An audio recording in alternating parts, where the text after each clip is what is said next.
So welcome to At Home with Holland Home webinar. This is webinar number 17, if you can believe it. And so we're really thrilled to have you with us today. Thank you. I am Michael Saliba-Loafman, Director of Sales here at Holland Home, and thrilled to have our Medical Director, Dr. Ronald Dumler, join us today. This webinar, once completed, will be posted on our website, hollandhome.org, under Resources. Just like all the other webinars. So you can go back and look at it at your leisure. And there's points you missed or want to hear it again, you can do that. There are also some great webinars there about vibrant living, downsizing, the continuing care agreement, just all kinds of wonderful topics. Speaking of downsizing in the real estate market, our next webinar will be held on May 15th, Wednesday, and it's going to feature people from Pathway Senior Movers and Greenridge about real estate trends, how to downsize, etc. So just as we've done in other webinars, if you have questions, go ahead and type those into the Q&A box on Zoom, wherever it is on your screen. If you're on an iPad or computer, sometimes it's in a different location. If you could put it in the Q&A, not in the chat, would be really great. So, so this is something we wanted to do because the fact that Holland Home has on-site clinics is pretty unique for a senior community. And so we thought there was no one better to talk to about it than our medical director, Dr. Ronald Dumler. By 2030, all baby boomers will be 65 and older, and they're going to make up 21% of the population. So it is a wave, a silver tsunami that's coming. So in partnership with Trinity Health, Grand Rapids Geriatrics, our on-site health centers are really have a team of physicians that help unique needs of aging adults. Dr. Dumler, like I said, is joining us today. He is the first fellow ever to graduate with an MSU Go Green accredited geriatric fellowship. And in 2015, he was named by the American Geriatric Society the Clinician of the Year. So we're really thrilled to have him here with us. So Dr. Dumler, tell us a little about yourself. How long have you been at Holland Home? So next year, 2024 will mark my 30th year. So I'm between 29 and 30 years at Holland Home now. I started at Raybrook and at Brutton. When I started at Brutton, it was a 60-bed skilled nursing facility, and there were no homes anywhere in sight. There was a lot of open land. And about a year later, they asked me to also take on the medical direction of the Fulton campus. When I started, if people said, I live at the Holland Home, what they meant is they lived on the Fulton campus. Because that was, going back time out of mind, the Holland Home. And at the same time I did Fulton, I did a place called the Brown Home, which was across the street from Fulton and was an all-women's assisted living. And so the first years of my practice, myself and Dr. Spoelstra covered all three campuses. Our main clinical practice focused on Raybrook and Brutton, and then Dr. Green had most of the patients on the Fulton campus, but they asked me to be the medical director. And then I also took care of folks at the Brown Home. So that was our first footprint.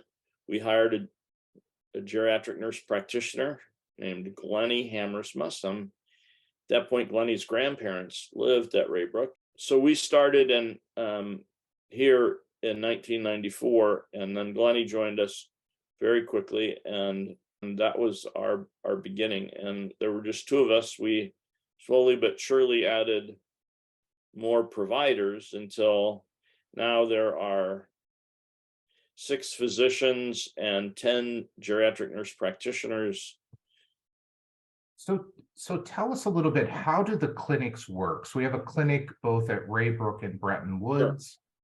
When I think of a clinic, how is it like a doctor's office? How is it different? Can you tell us a little bit about that? The Holland Home had the foresight to put in actual clinics in both of their on both of their campuses. So it's like a mini little office. It's got an exam room, it's got a waiting area, it's got nursing area, I have a little office where I have little pictures, and I have lots of books, and I have a desk, and my computer plugs in, and myself and Dr. Rixey and our nurse practitioners work out of that little office when we're there. So once you get through that door, looks like a miniature version of a normal doctor's office. And the same thing's true on the Breton campus. They have a waiting room, and they have 2 exam rooms, and nursing areas, and administrative areas, and meeting areas. It functions fairly similar, but because we have restricted our practice, like if I was in a normal office, anybody could call in and anybody could get an appointment. But in those offices, they are reserved exclusively for Holland Home residents. But there's 3 physicians, Dr. Gray, myself, and Dr. Rixey, that go to both campuses, but we also go to all the other levels of care on both campuses. So none of us are full-time. We all have limited time in any given office. The office itself is staffed Monday through Friday, and it's open sort of 8 to 5 or 9 to 5, just like a normal doctor's office would be. One of the differences is that the nurses that work there are employees of Holland Home, and the doctors that work there are guests of Holland Home. But the charts function like normal charts. We get, letters from consultants there. We get, the pharmacy calls there for refills. All of that stuff happens. We get gobs of insurance forms to fill out, like any good office. And the nurses, function as our nurses. There's actually a lease between Trinity and Christian Living Services where we lease that space for the time that we're there. So for the hours that providers are all there, we are leasing that space so that we can we have to do that in order to qualify Holland Home for certain programs, and for Trinity to credential it, because they are responsible to JCAHO for hospital accreditation, and it's a JCAHO standard. And so the nurses are able to function as our nurses. They're able to call in prescriptions as if they worked for me, because we have the lease arrangement. So one of the things you mentioned when we were talking on Monday, which was really, really struck with me, is that how your kind of like your day and your time with the patient is different than maybe a traditional primary care physician office. Can you talk about that a little bit? Yeah, if you own an office, you generally are responsible. You've generally had construction costs, and you've had staffing costs, and you have a large amount of overhead that you have to be able to cover to keep your doors open. Because we lease the time that we're there from Holland Home, and Holland Home had its own reasons for having that office. They had those offices before they had practices.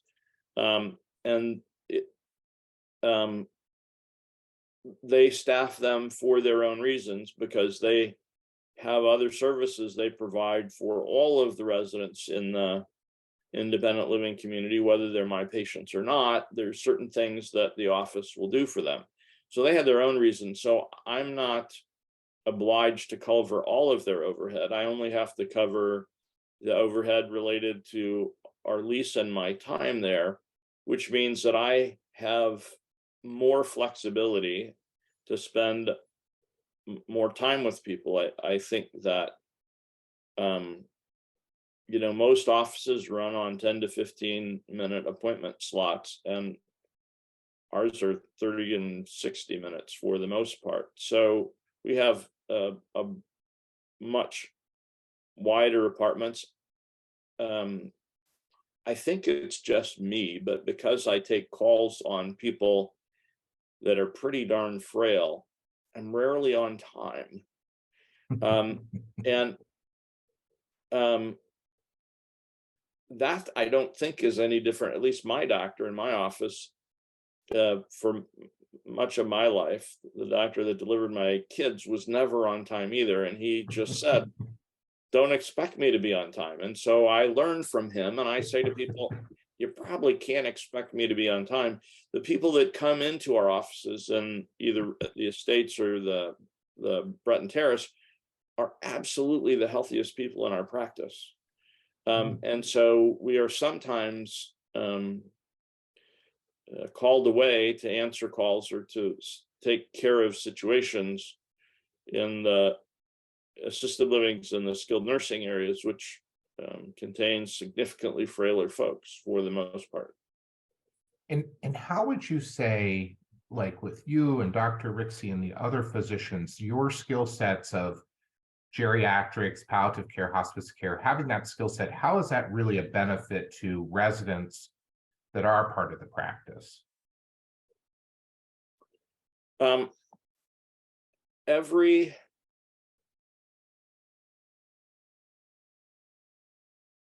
Every sort of stage of human development has unique and distinctive changes that filter the way people respond to any number of medications or any number of situations. They all have unique issues.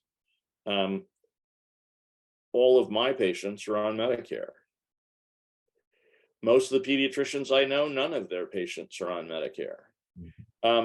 Neonatology is very different than pediatrics, and pediatrics is different than adolescent medicine, and adolescent medicine is different than general adult medicine, and geriatrics is different than general adult medicine. And so we are blessed that all of the physicians are fellowship trained and board certified on our campus in geriatrics. And so they have distinctive, unique training into the medical situations and the psychological situations and the social situations that come along with aging. And I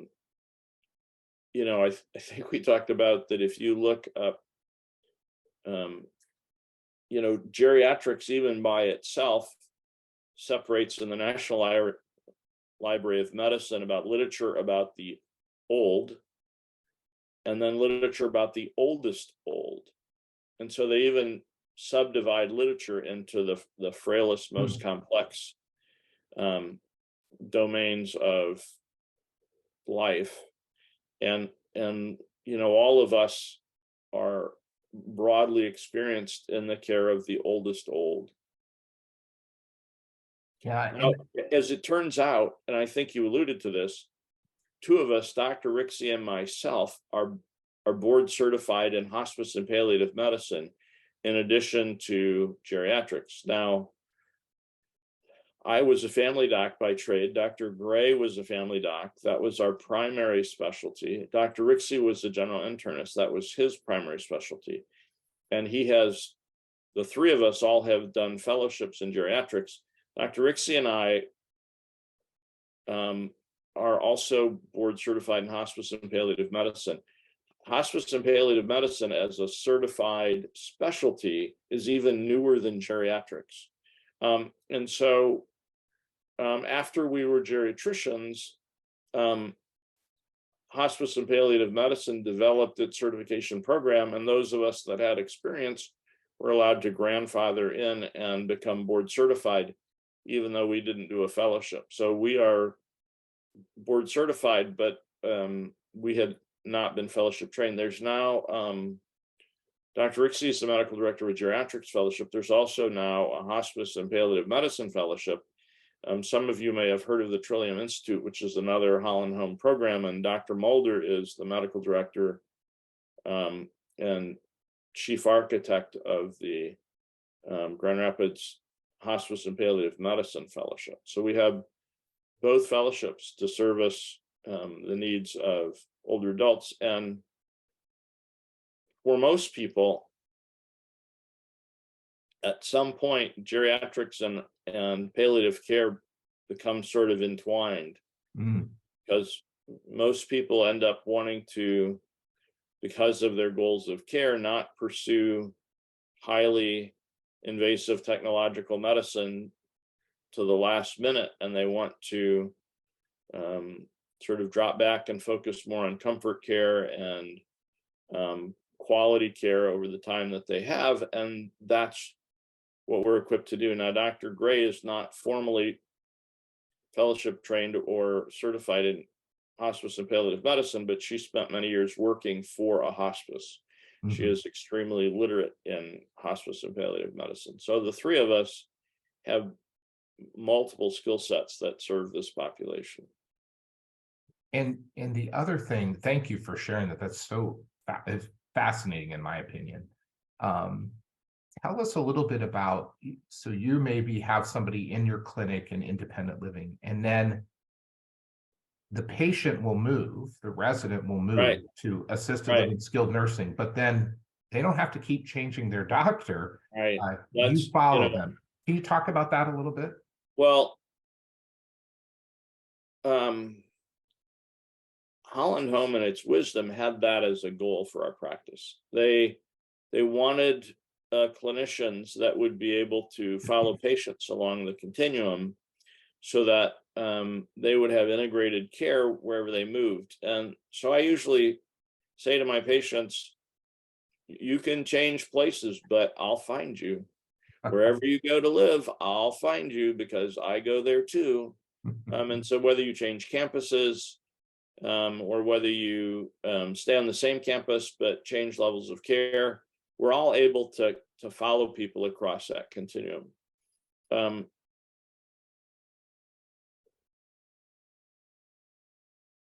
I think that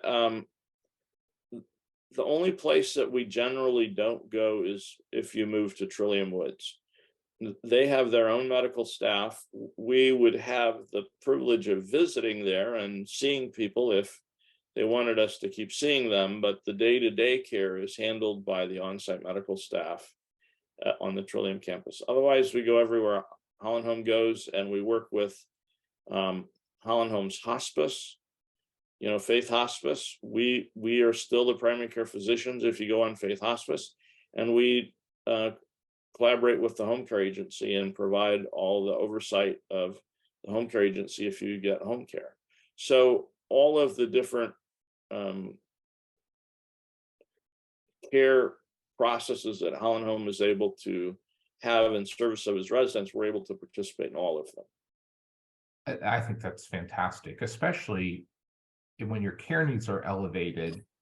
You're at your more vulnerable. You don't have to start over with somebody new. You've got the whole history. You've got that whole, I mean, that's such a just a real blessing that you can, you don't have to start from zero. You've already, you know where you know the patient very well. So especially because you spend so much time with them, 30-minute appointments, 60-minute appointments. So that is absolutely true. And it is really, I'm a family doctor. I mean, I like taking care of husbands and wives. I like taking care of, I currently have a couple of situations where I'm taking care of a daughter and a mother who are both living on our campus. Oh, wow. So I still have intergenerational family medicine even on our campus. That's awesome. Yeah, well, we have people in independent living right now that are 61 to 100. So I can see how that you would have patients like that. Yeah. And I know that the practice is popular because there is a wait list actually to get into the practice if somebody wants to get in. tell me one last question before we open it up for questions. You talked about how when do you see the bump in people really want to be part of the practice? I thought that was, I Oh, learned that when yeah. I chatted on Monday. This is a little humorous to me, but I always tell people, you know, my practice grows at all the different levels of care. Well, mostly assisted living and independent living in November. As soon as the first snow threatens to fly, people say, I think I'd rather have the doctor come to me than me have to find my way out through a such snowstorm to the office. So it's November and December where the practice all of a sudden gets a little more requests for new patients. Yeah. Yeah, but we don't have a long waiting list. But because, you know, all of us are in the practice, the office practice only specific days of the week, it takes, you know, it's going to be a little bit to get in. Yeah. Well, that makes sense. I mean, I think that's no different I than think that's true of everywhere though, right now. yeah, right. I That's think what I was just getting an saying. appointment at a doctor's office still takes, since COVID, still takes months. Right. Takes Right. us probably less than them. Yeah. I think there are a couple questions. Do you have time to answer a few Oh, questions? absolutely. Oh, that's awesome. So here's your first question is the clinic for acute care or regular appointments as well? What'll happen is you'll call in. It depends on what kind of acute it is. If it's acute that urgently needs certain kind of testing, we'll probably send you someplace. Um, we don't draw and run blood on site. We don't have X-rays on site. If your blood pressure is high, absolutely, you know, we can see you. If you're, you know, you're having specific symptoms and we don't know what's wrong, we'll definitely see you. There's some fraction of those people that we're going to have to say, well, you know, this is going to take more investigation than we can do, and it has to happen pretty fast, and we'll send you out. But you know, a lot of the episodic things, the skin problems and joint problems and you know, upper respiratory problems and stomach problems, all of the basic episodic problems that people get, we take care of all those. And then we also do ongoing evaluations of, you know, multiple chronic medical problems, which is what all of my notes end up saying: patient seen for review of multiple chronic medical problems. You've typed that a couple times. Yeah, I have a dot phrase. I just hit a button and it just puts it in. Yeah. So this next question, coming from out of town to live in independent living, how do we plug into this group of physicians? You just call the health center and tell them you would like your practice transferred to a doctor there, and they will make arrangements to get your records from your previous location. And you know, once they have your records, they'll schedule an appointment. It's important for us to have records that come from your other doctors, and so that can be a little challenge collecting. So frequently we'll say, you know, we're going to send a written request, but if you can call them and prod them, it will happen faster, and we'll get these records, and then we'll be able to take over your care. Yeah. If you give me a new prescription, can it be filled at Holland Home? It's a great question. And the answer, I was told once by a professor, the answer to every question is it depends. Mm-hmm. And so the answer is it sort of depends. There are a couple of pharmacies that deliver to Holland Home. And so there's a really interesting program, because we work for St. Mary's Hospital, and St. Mary's is a nonprofit hospital. It's now called Trinity Grand Rapids, but I'm old. I don't think I'll ever not call it St. Mary's. And I still call Butterworth, and Blodgett. But We work for Trinity Grand Rapids, and they have their own pharmacy, and they have a special program that is available to all of Holland Home, um, whereby, because Holland Home's nonprofit and St. Mary's is nonprofit, and the doctors work for the hospital, there's special pharmacy programs that allow you to get much less expensive medications if you get it through Trinity's pharmacy. And so we prescribe, if you want to do that, then we prescribe at Trinity's pharmacy, and they deliver it to the offices at Holland Home, and people pick up their medicines there. There are other pharmacies that will deliver it to Holland Home, and the nurses there tend to know which ones those are. They're different for the two different campuses. Okay. But Holland Home does not operate an on-site pharmacy. They actually did decades ago and sold it to somebody because it turned out to be way too complicated. Yeah. To run. Are there certain office hours, or is someone available 24/7? I know you're not there every day, but can you talk about the coverage and that kind of thing? Yeah, each of us has a half day that we're there, the doctors. Dr. Gray does not have time right now on the Raybrook Estates campus, but Dr. Rixey and I do, and Dr. Rixey and Dr. Gray and I all have days that we're on the Breton campus. And there's also days that we have a nurse practitioner on both campuses. And the nurses keep track of when we're where. For all of us, from Monday at 7 a.m. to Friday at 6 p.m., we answer all the calls on all our patients all week, unless we're on vacation or somebody's covering for us. But otherwise, we are normal primary care doctors and answer all the calls that come to the office with questions or refills or whatever they need. On the days there's nobody there, the nurses will talk to you and figure out how urgent you need to be seen and figure out when you can get into a provider to see them.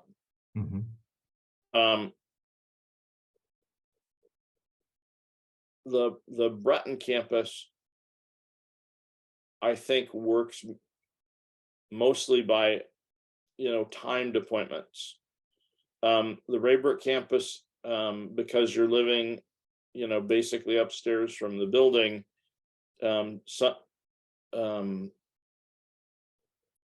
usually they will call you and give you about 15 minutes notice about when you'll know what morning you're going to be seen, but they'll call you and say, well, the doctor got called to an emergency, so it's going to be another hour, come down at this time. But they'll call you and tell you when to come down and how long it'll take. But you'll know the morning or the afternoon that the doctor's going to be there. And this is one follow-up question to the out-of-town person. You talk about the waiting list. I do know the clinic works with out-of-town residents to kind of, we'll work with you because we know it's not like your doctor's down the street. So even those are wait lists, we'll work with you. Every doctor that I know has to incorporate a new patient is still going to need records, and it's still going to, and so usually the practice where you will have come from will give you prescription coverage for long enough to get into an appointment with your new doctor. You just need to let the nurses know if you have, some prescription that's urgently running out that you really need, but you need to try to think a little ahead to see how soon you need to start that all in motion. Yeah. Is that sort of the? It does. It's perfect. Okay. Yeah. Any other questions? I don't see any in the box. Is there anything, while I kind of keep my eye on that Q&A box, are there any other things you'd like to add at the end here, Dr. Dumler?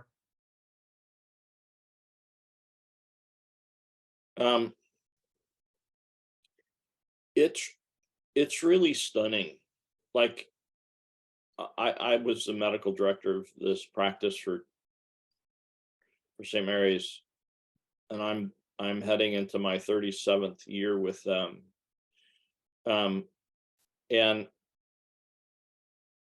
about 15 years ago, I heard the president of the American Geriatric Society say, this year we graduated 50 geriatricians nationwide. And that year I hired 2, and I thought, oh my gosh, I took some state's geriatrician.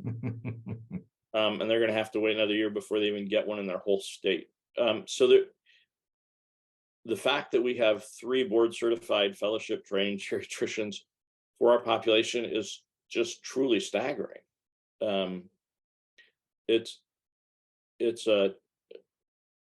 extremely rare that people actually go into this and become available. We have been enormously blessed to have as many outstanding professionals as we do. We have a truly amazing nurse practitioner group.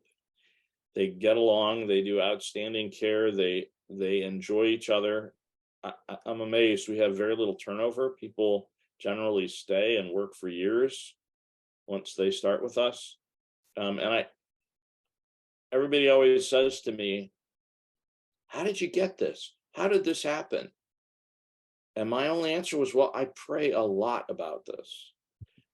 I pray that God blesses us. I pray that he brings people that are like-minded and want to serve people. And so far, God has continued to be gracious and provide us with people that love doing this. Yeah. And are very like-minded. I don't have a bunch of people that squabble about things. We don't have much internal dissatisfaction. It's a really good environment for the providers. Mm-hmm. I don't know any practices that have been around for 35 years. Right. The practice itself has staggering longevity. So I covet your prayers along those same lines to keep bringing to us, godly providers. All of the providers in Holland Home are believers. Mm-hmm. How unique, right? That amazes me. Right. Yeah. So whether it's the Raybrook practice in Estates 2 or the Bretton Woods practice at Bretton Terrace, we're going to get to see these wonderful physicians and be part of the continuum. And like Dr. Dumler said, if you move, he will find you. So anything else, Dr. Dumler, before we wrap up? I think we've answered all the questions. Thank you for the opportunity to talk about this. I like talking about it. Well, and thank you for the generosity of your time. I know you're busy, so that's my pleasure. Really appreciate it. Glad to do it. So again, thanks for tuning in to At Home with Holland Home. We will be meeting again in May, talking about the fun activity of downsizing and the real estate market trends. Until then, we hope you have a great day. All right, take care.